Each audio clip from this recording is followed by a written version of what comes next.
você? Estamos de volta hoje, terça-feira, 5 de outubro, e eu trouxe uma mensagem para vocês, para incentivar. Essa mensagem tem um título: A Coragem de Enfrentar Seus Medos. Vamos ler ela aqui rapidinho? Então vamos lá. Diz uma antiga fábula que um camundongo vivia angustiado com medo do gato. O mágico teve pena dele e o transformou em gato. Mas aí ele ficou com medo de cão. Por isso o mágico transformou em pantera. Então ele começou a temer os caçadores. A essa altura o mágico desistiu. Transformou-o em um camundongo novamente e disse: Nada que eu faça por você vai ajudá-lo, porque você tem apenas a coragem de um camundongo. É preciso coragem para romper com o projeto que nos é imposto. Mas saiba que coragem não é ausência de medo, e sim a capacidade de avançar apesar do medo.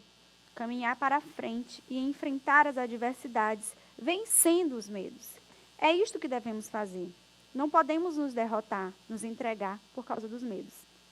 E você que está em casa, não se entregue ao medo.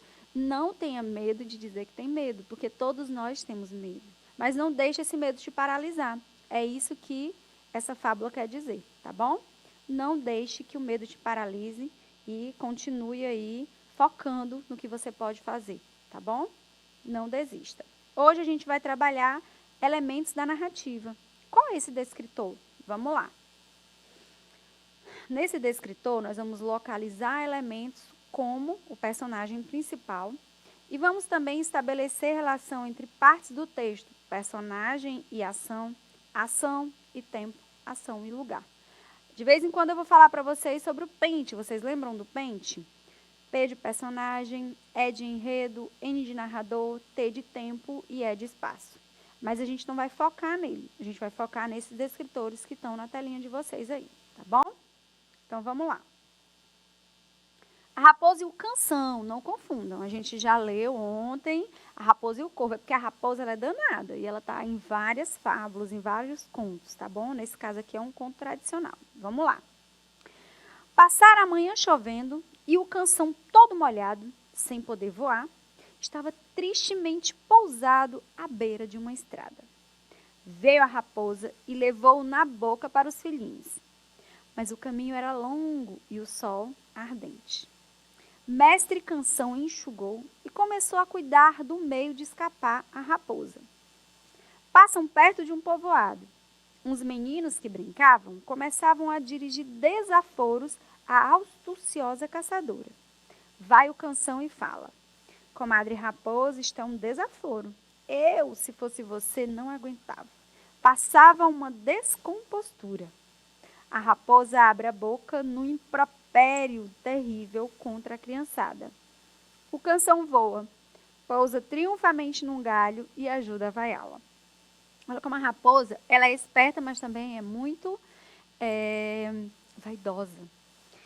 E o Canção foi mais esperto que ela. Nesse conto, a raposa não ganhou, não foi esperta o suficiente. Ela foi ingênua, porque ela deu ouvidos ao Canção que queria escapar. E ele sabia que se ela falasse, ela ia ter que abrir a boca e ele poderia ir embora.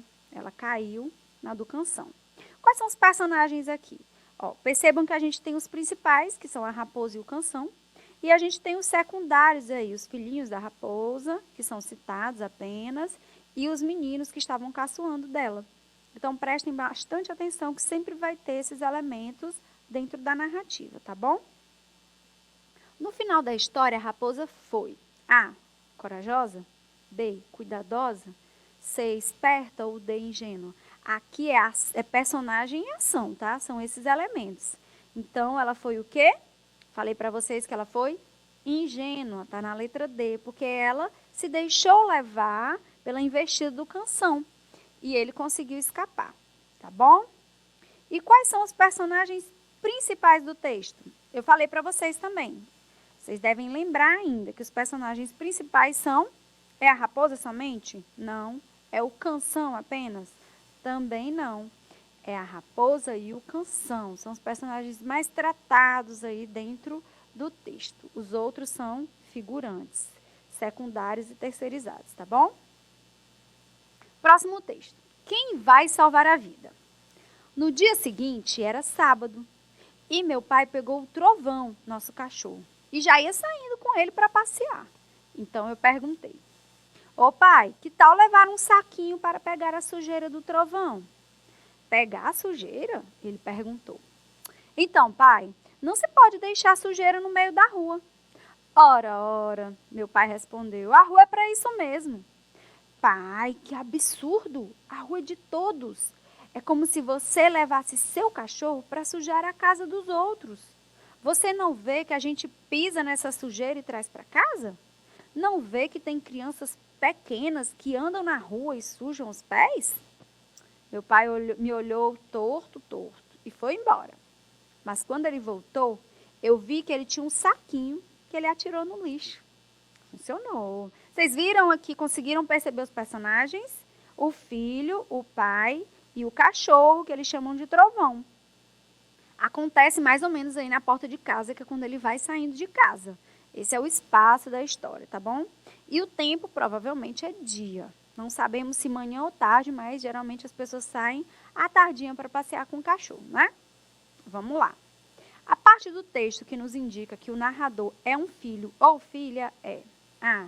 Meu pai me olhou torto, a rua é de todos, ora, ora, a rua é para isso mesmo, ou D. Não se pode deixar a sujeira no meio da rua.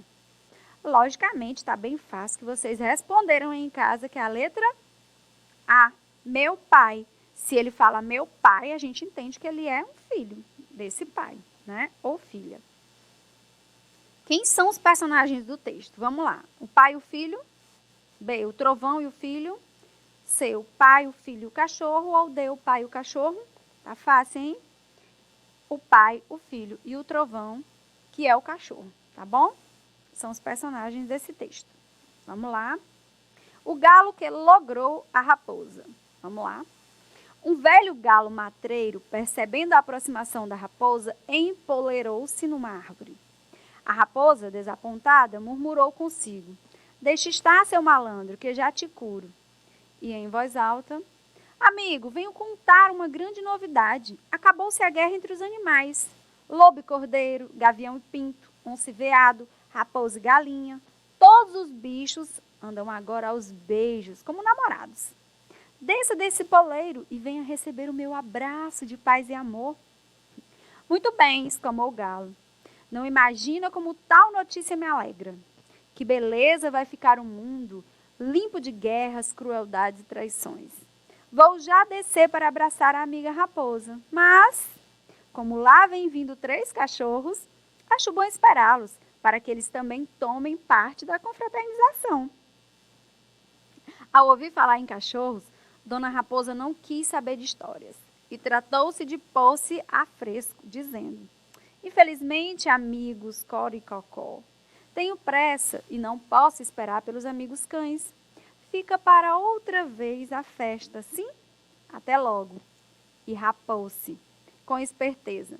Esperteza e meia. Olha aí que a raposa novamente não conseguiu o que queria. Ela quis trollar aí o galo, mas foi ele que trollou ela, né? Logrou, como diz o título. O que deu origem aos fatos narrados nesse texto? A esperteza da raposa? A esperteza do galo? A esperteza na floresta? Ou a esperteza do galo e da raposa? Percebam que a pergunta é o que deu origem, não o desfecho da história. Vamos lá. A raposa e o galo foram espertos? Foram. A raposa no início quis ser esperta, o galo foi esperto lá no desfecho e a raposa foi esperta e meia, né? Porque ela conseguiu se safar aí dos cachorros.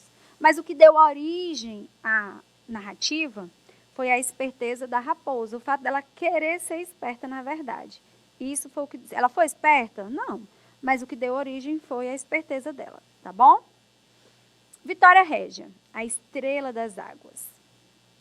No começo do mundo, toda vez que a lua se escondia no horizonte, parecendo descer as encostas das serras, era porque ia visitar suas índias prediletas.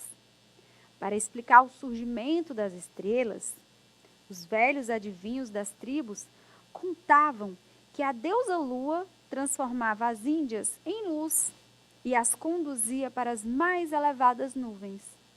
Nayá, princesa da tribo, ficou muito impressionada com a história.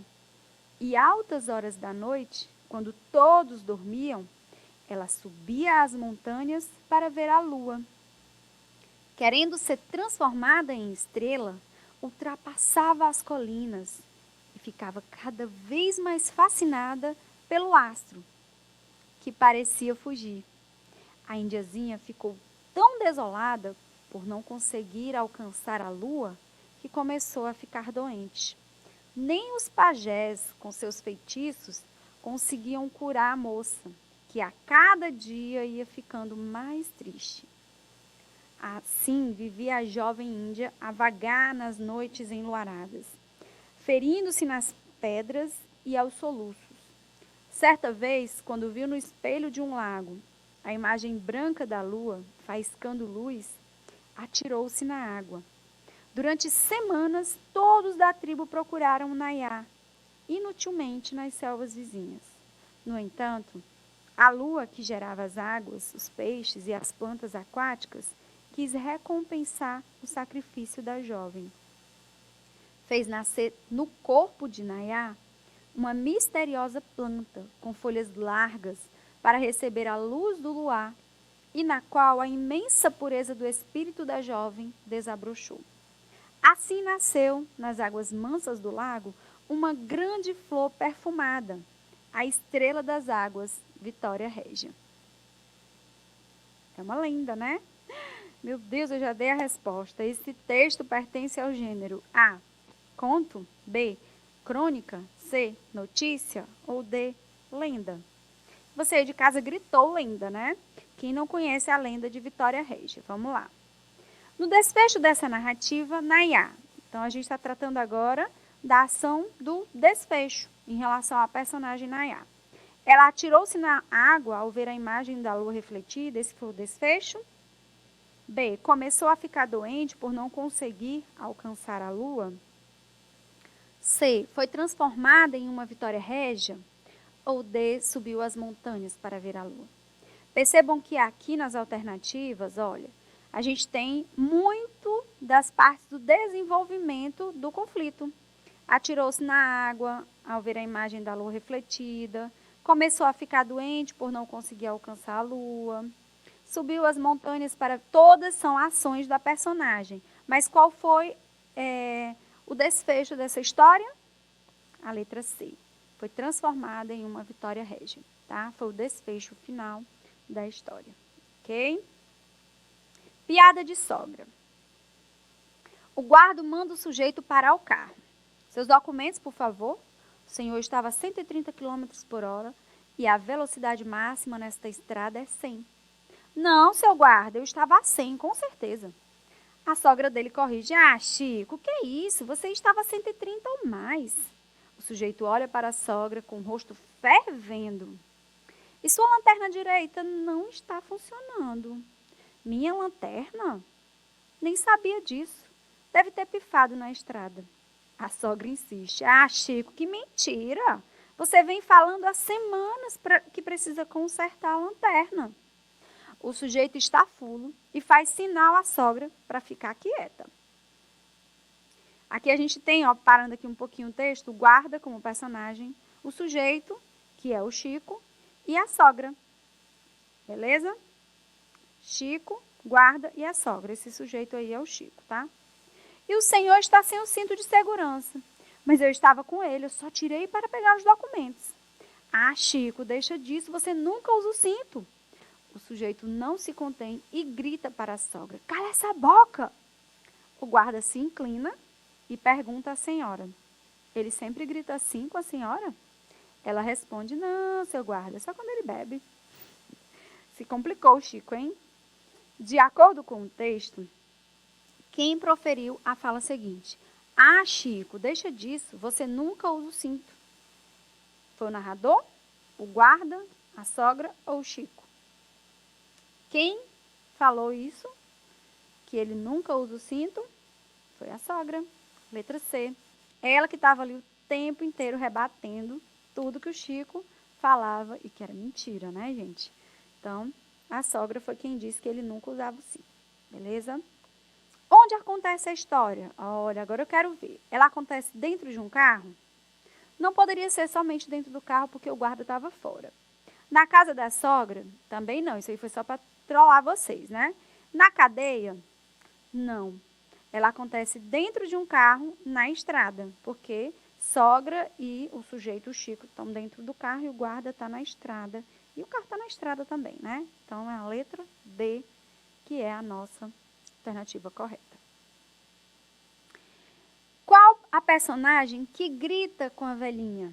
Vocês lembram aí? A gente precisa voltar lá no texto para vocês saberem quem é que grita com a velhinha? Vamos lá, é o guarda que grita? Não, o guarda ele pergunta se a pessoa que gritou sempre fala daquela forma com ela. É a própria sogra que grita? Ela não pode gritar com ela mesma. É o carro que grita? Vocês já viram um carro gritando? Aqui está muito fácil, quem grita é o Chico.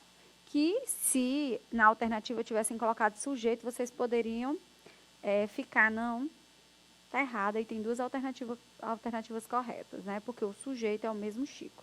Então, quem grita com a velhinha é o Chico. Letra D é a nossa alternativa, tá?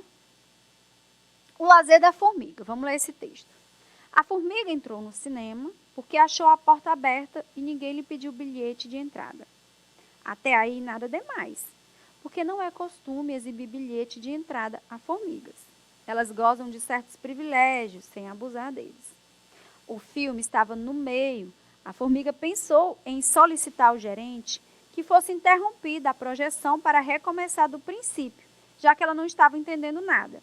O filme era triste e os anúncios falavam de comédia.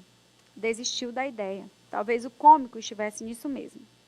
A jovem sentada à sua esquerda fazia ruído ao comer pipoca, mas era uma boa alma e ofereceu pipoca à formiga. Obrigada, respondeu esta. Estou de luto recente. Compreendo, disse a moça. Ultimamente há muitas razões para não comer pipoca. A formiga não estava disposta a conversar e mudou de poltrona. Antes não o fizesse. Ficou ao lado de um senhor que coleciona formigas e que sentiu pelo cheiro a raridade de sua espécie. Você será a 70.001 da minha coleção, disse ele, esfregando as mãos de contente. E abrindo uma caixinha de rapé, colocou dentro a formiga, fechou a caixinha e saiu do cinema. Aqui a gente tem a formiga, a jovem e o senhor como personagens da história, tá? Marque a opção cujo conteúdo expresse o fato representante da complicação da narrativa, do problema da narrativa. Vamos lá. A formiga entrou no cinema porque achou a porta aberta. B, a formiga pensou em solicitar ao gerente que fosse interrompida a projeção. Ela pensou nessa ação, mas ela não fez, tá? E a primeira ação lá de entrar no cinema também não gerou nenhum problema, nenhuma complicação. C, a formiga não estava disposta a conversar e mudou de poltrona, ou ficou ao lado de um senhor que coleciona formigas. Entendam aqui que a complicação foi quando ela mudou de poltrona, tá? Saber que ele colecionava formigas já foi aí o desfecho da história. Então, a letra C é a nossa alternativa correta. Formiga não estava disposta a conversar e mudou de poltrona. Quando ela mudou de poltrona, foi que complicou a narrativa, tá bom? O lugar que aconteceu a narrativa foi A, no formigueiro, B, na cozinha, C, no cinema ou D, na caixinha. Percebam aqui que ele coloca formigueiro porque a gente está falando de formiga, mas não foi no formigueiro. Coloca cozinha porque tem a história da pipoca, mas não é na cozinha. E caixinha porque ele guardou, o colecionador guardou a formiga dentro da caixinha, mas a história aconteceu no cinema, tá bom? Esse foi o local aí da história. O corvo e a raposa, de novo, agora esse é o mesmo, mas a pergunta vai ser diferente, tá? O senhor corvo estava empoleirado num galho de árvore com um pedaço de queijo no bico.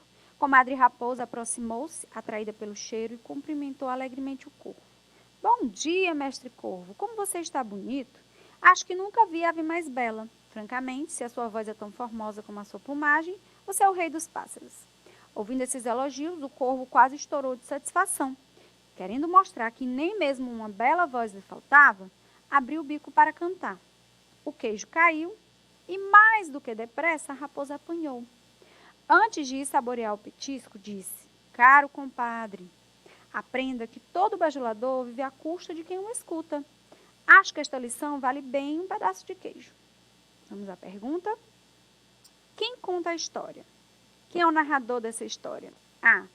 É o corvo, a comadre, a raposa ou o narrador?